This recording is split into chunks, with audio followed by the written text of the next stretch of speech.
there. You've got a particular challenge that sort of mirrors the level of dependence on Russia and Bulgaria, ongoing concern.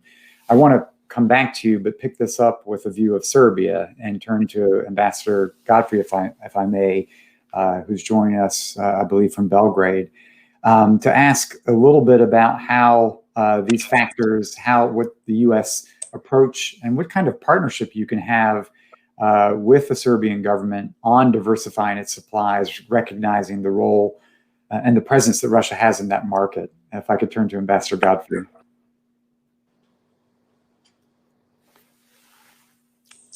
Let's see, are we able to pull him up? There he is. Yes, sir. All right, great to see you. Hey, very nice to see you, and thanks to the Atlantic Council. Don't forget Serbia. We're the only country represented in this conference, or at least in this panel, that isn't a NATO member. So all the help that you can give to the beleaguered Atlantic Council here in Belgrade would be welcome. But thanks very much. So obviously our top strategic priority in Serbia is supporting Serbia's goal of European integration and EU membership. And it's the same for the rest of the Western Balkans. So energy diplomacy in Serbia means a lot there. And for Serbia to take its rightful place as a full member of the European Union family, it's got to make progress on a few key areas related to energy. It's got to improve its energy security by increasing its diversity. And it's got to have a stable, secure supply that isn't subject to political costs. So you may have tracked the meetings in Washington just last week.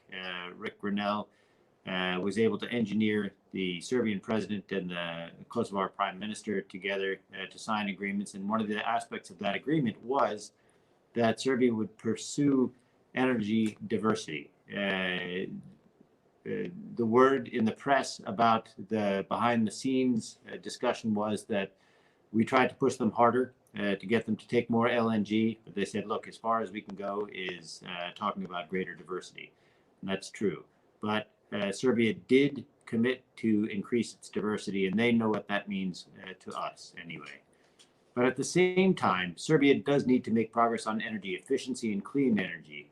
And then finally, of course, it needs to move toward full compliance with EU energy regulations, including, crucially, the third energy package. But let's start with natural gas. Serbia's demand for natural gas is growing, and it will continue to grow as it develops its gas infrastructure. And we are encouraging Serbia to grow its gas consumption because the mix here in Serbia is just toxic. But at present, Serbia is almost entirely dependent upon Russia for its supply. And it's a problem that's only exacerbated by the Turk Stream 2 pipeline. Turk Stream, obviously, for reasons we all understand, is not a sustainable long-term solution. And it eliminates competition in Serbia's natural gas market and in the downstream markets as well. So we know that Serbia has to diversify its sources of natural gas. And to a certain extent, the Serbians understand that as well. But that means finding ways to bring LNG and other sources into the region. And regional cooperation is absolutely key to opening the natural gas market in Serbia.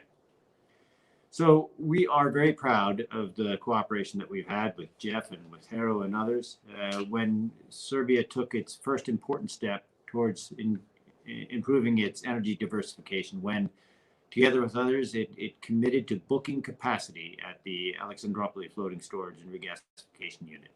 We're really proud of that accomplishment, and it was a tough decision for the Serbs, but they understand that they can't be so dependent. So it will open the possibility of competition in the Serbian natural gas market for the very first time. But to make this a reality, the project has to move forward, and the interconnectors must be completed between Greece and Bulgaria, and between Bulgaria and Serbia. There are other options for bringing new non-Russian gas into Serbia, but all of these are further down the line, and they all will require significant new investment in infrastructure and a commitment to regional cooperation. So improving Serbia's gas supply and infrastructure is important because it's also a step towards efficiency and a cleaner mix. Serbia's power generation now is 70% dependent on lignite coal.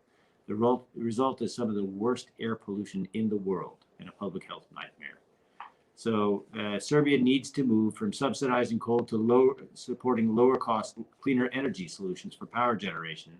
And they have a plan to subsidize the gasification of a lot of the residential areas of the city, because that's where some of the worst problems come about. But it's got to do this without deepening its energy dependence on Russia. Our assistance programming in coordination with the EU is helping Serbia to improve its efficiency and meet its renewable energy targets, which it has to do in order to open Chapter 15 in its accession roadmap. But we're also working with Serbian counterparts to explore and finance renewable energy development, evaluate how to integrate renewables while maintaining network stability, and develop regional electricity markets that can help optimize renewable energy generation across the region. We have been working with the Serbian government and with European financing institutions on ways to do this. And as we really recently announced, the U.S. International Development Finance Corporation will open a permanent office here in Serbia, which should increase financing opportunities for private sector-led energy projects in Serbia and the region.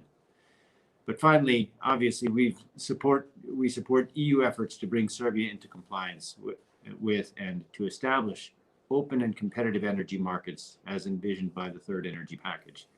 We recognize there are structural reasons that this has not yet happened, but we're hopeful that improved infrastructure, stable supply, and new sources of gas will help give Serbia the means and the motivation to finally unbundle upstream and downstream operations into self-sustaining, independent enterprises.